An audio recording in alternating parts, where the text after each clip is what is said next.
સતગુરુ મહારાજની જય, સત્ય સનાતન ધર્મની જય. સદગુરુ મારે સારડી અને ઉતારે આર પાર, ઘાયલ કરે આ પિંજરું અને દેખાડે દસમો દ્વાર. આજે સંત શ્રી સતાર સાહેબની એક ભજનવાણીને ગુરુ કૃપાથી મતિ અનુસાર સમજવાનો પ્રયત્ન કરવો છે. તો જોઈએ ભજનના શબ્દો. પહેલી કડીમાં સતાર સાહેબ શું કહે છે કે હૃદયમાં જો તપાસીને છુપાયેલો ખજાનો છે, લઈ લે સદગુરુથી જ્ઞાન એનો ભેદ સાનો છે. હૃદયમાં જો તપાસીને છુપાયેલો ખજાનો છે. હવે આમ તો આખું જગત પરમાત્માની શોધમાં છે, પણ અજ્ઞાનતાને કારણે એની અનુભૂતિ કોઈને થતી નથી. પણ સંતો દયાળુ છે. સંતો હંમેશા અજ્ઞાની જીવોને જગાડવાના સતત પ્રયત્નો કરતા હોય છે, અને જે જાગી ગયા છે એ જાણે છે, પણ જે અજ્ઞાન દિશામાં છે એનો ભટકાર મટતો નથી. એવા લોકો પરમાત્માને બહાર મંદિરોમાં, મસ્જિદોમાં, દેવળોમાં, તીર્થધામોમાં ગોતે છે અને ક્યાંય મળતા નથી. એટલે સતાર સાહેબ એવા અજ્ઞાની જીવોને જગાડવા માટે કહે છે કે હે જીવ, તું બહાર ફાંફા મારમાં, હાસો ખજાનો તારી ભીતરમાં જ છે. હૃદયમાં જો તપાસી છુપાયેલો ખજાનો છે. સતાર સાહેબ હૃદયમાં જોવાનું કહે છે, એમાં ખજાનો છુપાયેલો છે. તો હૃદય એટલે આ માંસનું હૃદય નહીં હો, કારણ કે આ હૃદયને તો ડૉક્ટર ઓપરેશન કરીને ખોલે છે, એમાં ક્યાંય ભગવાનના દર્શન કોઈને થતા નથી. આની વાત નથી. પણ આધ્યાત્મિક અર્થમાં હૃદય એટલે અંતઃકરણ, અગર તો ચૈતન્યનું કેન્દ્ર, એવો અહીંયા આપણે અર્થ સમજવાનો છે. અને ખજાનો એટલે આત્મા, આત્મજ્ઞાન, પરમાત્માનું સ્વરૂપ, પોતાનું નિજ સ્વરૂપ એટલે કે પોતાની સાચી ઓળખ. આ બધો ખજાનો છે. સંતો કહે છે ને કે કસ્તુરી કુંડલ બસે મૃગ ઢૂંઢે બન માહે. કસ્તુરી મૃગની નાભીમાં જ હોય છે અને ત્યાંથી જ એને સુગંધ આવતી હોય છે, પણ છતાંય હરણને ખબર નથી. એટલે હરણ એને મેળવવા વનમાં આમથી તેમ ભટકા કરે છે. તેમ આત્મા આપણામાં જ છે અને છતાંય આપણે બહાર શોધીએ છીએ. તો એ ખજાનો કેવી રીતે મળે? અને સતાર બાપુએ એમની એક બીજી વાણીમાં પણ આ જ વાત કરી છે કે હૃદયમાં વસ્તુ છે અણમોલી, તારા રે ઘટમાં પીયું બિરાજે, તું અંતરપટ જો ખોલી. અહીં પણ એ જ વાત કરી છે, અંતરપટ ખોલવાનું કીધું છે. પણ હવે આ અંતરપટ એમ નામ નથી ખોલતું, તો શું કરવું? તો એના જવાબ રૂપે સતાર સાહેબ કહે છે કે લઈ લે સદગુરુથી જ્ઞાન એનો ભેદ સાનો છે. ખજાનો અંદર છે, પરંતુ એની ઉપર અજ્ઞાનનો પડદો છે, અને એ પડદો આપણી પોતાની બુદ્ધિથી સહેલાઈથી નથી હટાવી શકતા, અને ખજાનાનો ભેદ પણ આપણી બુદ્ધિથી નથી સમજી શકતા. પણ એના માટે સદગુરુના જ્ઞાનરૂપી સાવી જોઈએ, તો ખજાનો ખુલે. માટે સદગુરુ પાસેથી જ્ઞાન લઈ તો તેનું રહસ્ય ખુલ્લું થાય. કેવી રીતે થાય? તો સદગુરુ જ્ઞાન થકી આત્મા અનાત્માનો ભેદ સમજાવે છે.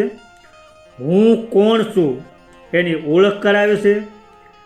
દેહ, મન, બુદ્ધિથી અલગ પોતાના ચૈતન્ય સ્વરૂપને બોધ કરાવે છે. ખજાનો ગુરુ આપતા નથી. ખજાનો તો પહેલેથી જ અંદર છે. ગુરુ માત્ર પડદો હટાવીને બતાવે છે કે તું જેને શોધે છે તે તું પોતે જ છે. ભેદ જે સાનો હતો એ રહસ્ય ખુલ્લું થયું, અજ્ઞાન દૂર થયું અને આત્મ સ્વરૂપ પ્રગટ થયું. એટલે કે ખજાનો ખુલી ગયો. હવે બીજી કડીમાં આગળ સતાર બાપુ શું કહે છે કે પ્રભુ છે કોણ ને તું કોણ છે, જ્ઞાને વિચારી જો. હતો તું ક્યાં, વળી આવ્યો છે ક્યાં, ને ક્યાં જવાનો છે, હૃદયમાં જો તપાસીને છુપાયેલો ખજાનો છે. હવે બીજી કડીમાં સતાર સાહેબ સાધકને પોતાના અસ્તિત્વના મૂળ પ્રશ્નો પૂછીને આત્મજાગૃતિની વાત કરે છે. પ્રભુ છે કોણ ને તું કોણ છે, જ્ઞાને વિચારી જો. તો અહીં સતાર સાહેબ સદગુરુએ જે જ્ઞાન સમજાવ્યું છે એના આધારથી વિચારવાનું કહે છે, પોતાના મનથી નહીં, માન્યતાઓના આધારે પણ નહીં, સાંભળેલી હાચી ખોટી વાતોના આધારે પણ નહીં, પરંતુ સદગુરુએ જે બોધ કર્યો છે એ જ્ઞાનના આધારથી વિચારને વિવેકથી વિચારવાનું કહે છે કે પ્રભુ કોણ છે અને તું કોણ છે. કારણ કે આ બે પ્રશ્નો ન ઉકેલાય એટલે કે હું કોણ અને હરિ કોણ એ ઓળખ પૂરી ન થાય ને ત્યાં સુધી ભક્તિ પૂર્ણ થતી નથી. તો શું પ્રભુ કોઈ આકારવાળો દેવ છે? પ્રભુ કોઈ મંદિર મસ્જિદમાં બેઠા છે? પ્રભુ આપણાથી જુદો અને દૂર છે? બીજા પ્રશ્નમાં તું કોણ છે? તું પાંચ તત્વનું શરીર છે? શું તું મન છે? તું મન, બુદ્ધિ, ચિત્ત ને અહંકાર છે? તું ત્રણ ગુણ છે?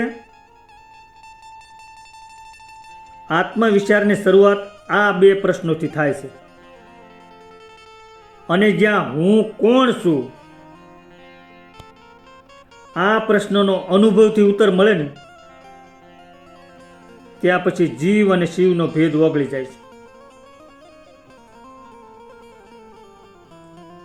પછીના શરણમાં કીધું કે હતો તું ક્યાં, વળી આવ્યો છે ક્યાં, ને ક્યાં જવાનો છે. અને ખરેખર જીવનમાં આ ત્રણ પ્રશ્નો જ ઉકેલવાના છે.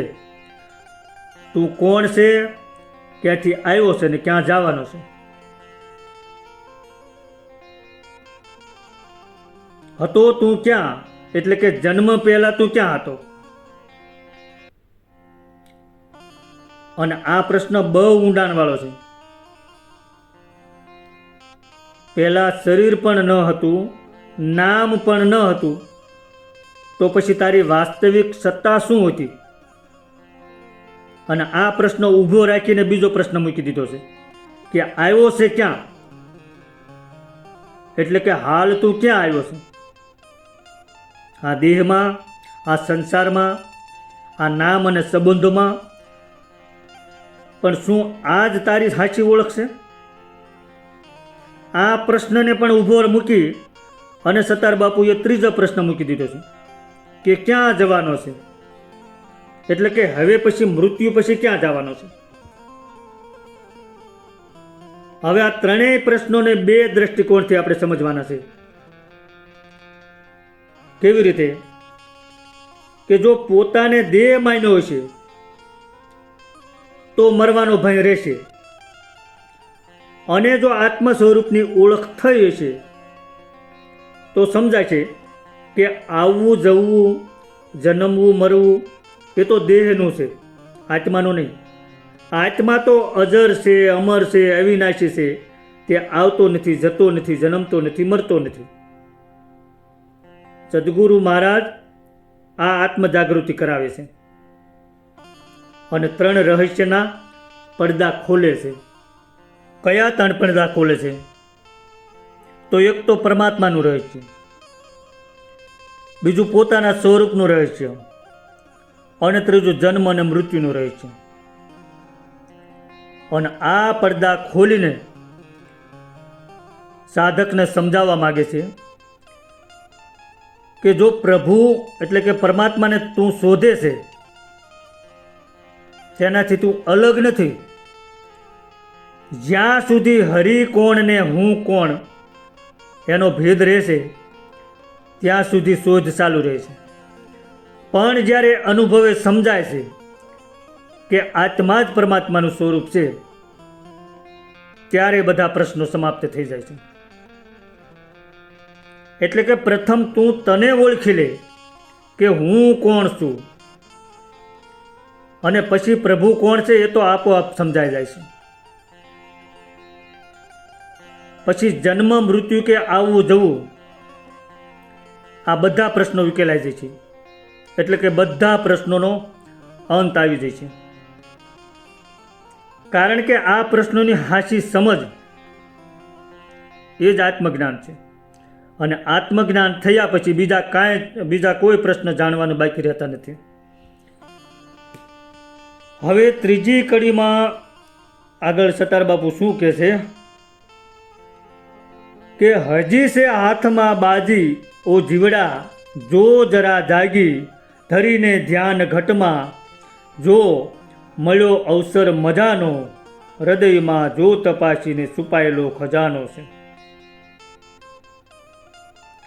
સતાર સાહેબ અહીં ખૂબ જ કુનેહથી જીવને જગાડવાના પ્રયત્ન કર્યા છે. તમે જુઓ, ભજનની પ્રથમ કડીમાં અંદરના ખજાનાની વાત કરી, પછી આત્મવિચાર કરાયો, અને હવે જાગવાનું કહે છે. કારણ કે જીવ સ્વાર્થી છે, કંઈક લાભ લાલચ જોવે તો તૈયાર થાય છે. એટલે સતાર બાપુએ પહેલા ખજાનાની વાત કરી, અને સતાર સાહેબે કીધું કે હજી છે હાથમાં બાજી ઓ જીવડા, જો જરા જાગી. જીવને ટકોર કરી છે કે હજી તારા હાથમાં બાજી છે. બાજી એટલે માનવ જીવનમાં જે સમય મળ્યો છે ને, આ જીવન એક અમૂલ્ય તક છે. કારણ કે સંતો કહે છે કે 84 લાખ યોનિમાં ફરતા ફરતા માંડ આ ભવસાગર તરવાનું સાધન માનવ શરીર મળ્યું છે, અને એ દેવોને પણ દુર્લભ ગણાય છે. એવું આ માનવ તન છે, અને એમ નામ નથી મળતું. અનેક જન્મોના સત્કર્મના પૂર્ણ ભેળા થાય ને ત્યારે મળે છે. એટલે સંત તુલસીદાસે પણ કીધું છે કે બડે ભાગ્ય માનુષ તન પાવા, સૂર દુર્લભ સબ ગ્રંથની ગાવા. આટલું ઉત્તમ જીવન મળ્યા પછી પણ જો કોઈ વ્યક્તિ ઈશ્વર ભક્તિ ન કરી શકે, સત્કર્મો ન કરી શકે, તો જીવન નકામું જાય છે. માનવ દેહ થકી જ ભવ પાર ઉતરી જવાનું છે, માટે આ જાગવાનું કહે છે. અજ્ઞાનતાથી જાગવાનું છે, મોહમાંથી જાગવાનું છે, દેહાભિમાનમાંથી જાગવાનું છે, પરમાત્માથી જાગવાનું છે. કારણ કે આ ઊંઘ શરીરને નથી, અજ્ઞાનની છે. પછીના શરણમાં કીધું કે ધરીને ધ્યાન ઘટમાં જો, મળ્યો અવસર મજાનો છે. માનવ દેહનું મૂલ્ય સમજાયા પછી હવે ઘટમાં જોવાનું કહે છે. એનો મતલબ એવો નથી કે બહાર પરમાત્મા નથી, પણ સંતો કહે છે ને કે પિંડે સો બ્રહ્માંડે ને બ્રહ્માંડે સો પિંડે. જે બ્રહ્માંડમાં છે એ બધું પિંડમાં છે. પિંડ કહેતા શરીર, તો બ્રહ્માંડમાં શોધવા જઈશ ને તો તું ભટકી જઈશ, ભૂલો પડી જઈશ. પણ શરીર એ નાનું બ્રહ્માંડ જ છે, એમાં શોધ કર તો ભૂલો નહીં પડી. કારણ કે એમાં ક્યાંય બીજે જવાનું નથી. સંતો કહે છે ને કે ઘટો ઘટ આત્મ રામ, એટલે શોધ બહાર નહીં, પોતાના અંતરમાં કરવાની છે. પણ પાછું એમ કીધું છે કે ધ્યાન ધરીને. તો ધ્યાન ધરવાનો મતલબ માત્ર આંખ બંધ કરવાનો નથી, પણ એનો સાચો અર્થ એ સમજવાનો છે કે બહિર્મુખ સુરતાને અંતર્મુખ કરવી, મનના સંકલ્પ વિકલ્પો છોડી મનને સ્થિર કરવું અને સુરતાને નામમાં જોડવાની અહીં વાત છે. અવસર એટલે આ માનવદેહ મળ્યો છે ને એ મોટો અવસર છે આપણો. કારણ કે માનવદેહ માત્ર ખાવા પીવાને મોજ મજા કરવા નથી મળ્યો, પણ હરિભજન કરવા અને પોતાના સ્વરૂપને જાણવા માટે મળ્યો છે. એટલે આ કડીમાં સતાર સાહેબ ચેતવણી આપે છે કે હે જીવ, હજી સમય છે, હજી સમય વીતી નથી ગયો. તારી પાસે સમય છે, તારી પાસે માનવદેહ છે, સદગુરુનો બોધ મળ્યો છે અને સત્સંગ રૂપે જ્ઞાન મળ્યું છે. તો હવે આળસ ન કરી, અંતરમાં ધ્યાન ધરીને આત્મરામને ઓળખ. કારણ કે આવો અવસર ફરીને નથી મળવાનો. એક સાખીમાં પણ કીધું છે ને કે રજકણ તારા રજળ છે, જેમ રણમાં ઉડે રેત, હજી બાજી છે તારા હાથમાં, શેત નર તું શેત. સતાર બાપુ અહીંયા ચેતવણી આપી શકે, હજી શેતી જાઓ, સમય છે. હવે ચોથી કડીમાં આગળ શું કીધું છે કે કળીનો દોર ચાલે છે જગતમાં, જામે નાસ્તિકતા, અનેરા કાળનો આરંભ દુનિયામાં થવાનો છે, હૃદયમાં જો તપાસીને છુપાયેલો ખજાનો છે. હવે આ ચોથી કડીમાં કળયુગના પ્રભાવની વાત કરી છે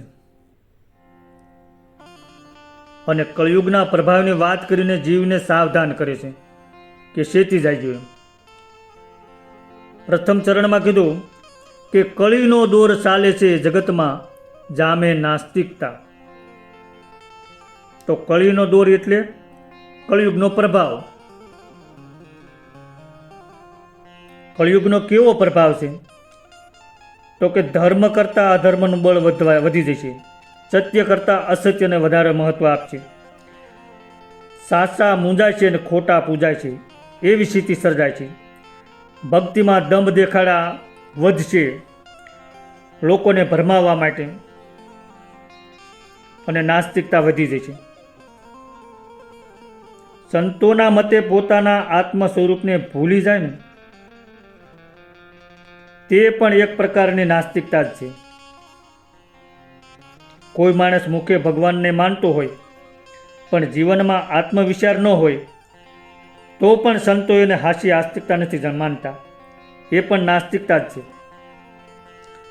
આવો કળયુગનો પ્રભાવ ચાલે છે અને આવા તો અનેક સ્વરૂપ કળયુગ ધરી શકે છે.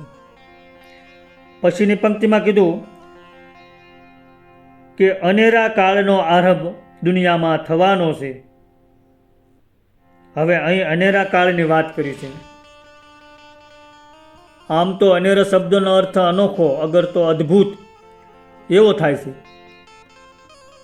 પણ એ ભજનના સંદર્ભમાં અસામાન્ય, પહેલાં ક્યારેય ન જોયો હોય એવો ગંભીર એવો અર્થ અહીંયા આપણે સમજવાનો છે. હવે કહેવાનો અર્થ એવો છે કે સમય બહુ જ કપરો આવી રહ્યો છે, પણ છતાંય સમયને દોષ જોઈને નિરાશ ન થશો. કળયુગના કપરા કાળમાં પણ આત્મજ્ઞાનનો માર્ગ છોડશો નહીં. કારણ કે કબીર સાહેબે એક સાક્ષ્યમાં કીધું છે ને કે સલતી સકી દેખ કર દિયા કબીરા રોય, દો પાટન કે બીચ મેં સાબુત બસા ન કોઈ.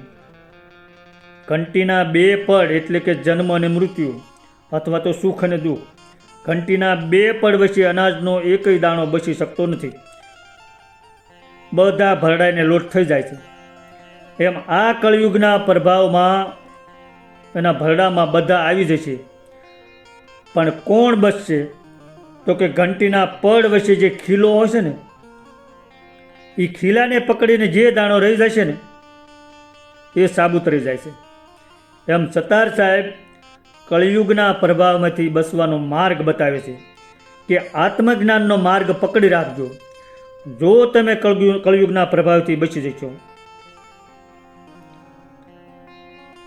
ગમે તેવો ભયંકર સમય આવે તો પણ તમે સાબુત રહી શકશો એક નામના આધારે. હવે બીજી રીતે ભજનની આ કડીને એવી રીતે પણ સમજી શકાય કે કળયુગને માત્ર યુગ તરીકે ન જુઓ, પણ મનની અવસ્થા તરીકે પણ જોઈ શકાય. કેવી રીતે? તો મન બહાર ભટકે, આત્મ સ્વરૂપને ભૂલી જવાય, દેહને જ પોતાનું સ્વરૂપ માનવામાં આવે, તો કળયુગ ચાલી રહ્યું છે એમ સમજવું. પણ કાલ કઠિન છે, તેથી વધુ જાગૃત થાવો, એવું સતાર સાહેબ કહે છે. હવે છેલ્લી કડી 5મી કડીમાં શું કહે છે કે ગુરુથી જ્ઞાન લઈ સતભેદને સતાર સા સમજો, મનુષ્ય દેહ મળ્યો મોંઘો અનુભવ પામવાનો છે, હૃદયમાં જો તપાસીને છુપાયેલો ખજાનો છે. હવે ભજનની આ છેલ્લી કડીમાં સતાર બાપુએ આખા ભજનનો સાર અહીં આપી દીધો છે. પહેલી કડીમાં ખજાનો ભીતરમાં પડ્યો છે, બીજી કડીમાં આત્મવિચારની વાત કરી, ત્રીજી કડીમાં જાગૃતિની વાત કરી, અને ચોથી કડીમાં કળયુગના પ્રભાવથી બસવા માટે ચેતવણી આપી. અને હવે આ છેલ્લી કડીમાં હવે શું કરવાનું એની વાત સમજાવી દીધી છે. પ્રથમ ચરણમાં કીધું કે ગુરુથી જ્ઞાન લઈ સતભેદને સતાર સા સમજો. તમે જુઓ, સતાર બાપુએ બીજાને અજ્ઞાની માનીને પોતે સલાહ આપે છે એવું નથી કહ્યું. પોતાને પણ બધાની સાથે જ ગણ્યા છે અને કીધું છે કે આટલી વાત સમજ્યા પછી હવે સદગુરુ પાસેથી જ્ઞાન મેળવી અને સતનો ભેદ સમજો. તો સત એટલે જે સદા રહેવા વાળું છે, ત્રણેય કાળમાં રહેવાનું છે, ભૂત ભવિષ્ય અને વર્તમાન એ ત્રણેય કાળમાં રહેવા વાળું છે, જે કદી બદલાતું નથી, જેનો કદી નાશ નથી થતો, જે ક્યારેય વિભાજિત નથી થતું, જે અખંડ છે એ સત છે. અને ભેદ એટલે તેનું રહસ્ય, એ રહસ્ય જાણવાનું છે. તો આ જગતમાં જે કાંઈ દેખાય છે એ બધું નાશવંત છે અને પરિવર્તનશીલ છે. હવે દેહની વાત કરીએ તો શરીર બદલાય છે, મન બદલાય છે, વિચારો પણ બદલાય છે, સંબંધો પણ બદલાય છે, આ બધું બદલાય છે. પરંતુ જે આ બધાને જોવા વાળો સાક્ષી છે તે આત્મા છે. અને આત્મા એ અપરિવર્તનશીલ છે, એ જ સત છે. સદગુરુ આપણને શું શીખવે છે કે અસત અને સતનો ભેદ. જે પરિવર્તનશીલ છે એને નાશવંત જાણવું, અને જે શાશ્વત છે તેને પોતાનું સ્વરૂપ જાણવું. આ જ સતનો ભેદ છે. અને પાછળની પંક્તિમાં કીધું કે મનુષ્ય દેહ મળ્યો છે મોંઘો અનુભવ પામવાનો. તો આ મનુષ્ય દેહનો હેતુ માત્ર રળવું, ખાવું પીવું એટલે કે માત્ર આજીવિકા, પરિવાર, સંપત્તિ કે પદ પ્રતિષ્ઠા મેળવવાનું જ નથી. આ બધું તો જીવનનો એક ભાગ છે. આ જીવનનો અંતિમ હેતુ નથી. અંતિમ હેતુ તો પોતાના સ્વરૂપને જાણવું, અગર તો પરમાત્માને પામવાનો છે. પોતાના સ્વરૂપનો પ્રત્યક્ષ બોધ સમજવો એટલે કે હું દેહ નથી, હું ચૈતન્ય આત્મા છું, સત, ચિત અને આનંદ સ્વરૂપ આત્મા છું. આ સત્યનું જીવંત ભાન કરવાનો મુખ્ય હેતુ છે. અને જ્યાં સુધી આ જ્ઞાન માત્ર શબ્દમાં છે ને ત્યાં સુધી પૂર્ણતા નથી. પણ જ્યારે જ્ઞાન અનુભવ બને, આચરણમાં ઉતરી જાય, ત્યારે શોધ પૂર્ણ થાય છે. એટલે આમ જોઈએ તો આખા ભજનનો મુખ્ય સાર એટલો પકડવા જેવો છે કે પરમાત્મા બહાર શોધવાનો વિષય નથી અને બહાર શોધવાથી ક્યાંય મળે પણ નહીં. માટે પોતાના ઘટમાં રહેલા આત્મ સ્વરૂપને સદગુરુના જ્ઞાનથી ઓળખી અને તેનો અનુભવ કરવો એ જ મનુષ્ય જીવનનો હાસો હેતુ છે. આવું આપણને સતાર સાહેબ આ ભજનમાં સમજાવી જાય છે. સદગુરુ ભગવાનની જય.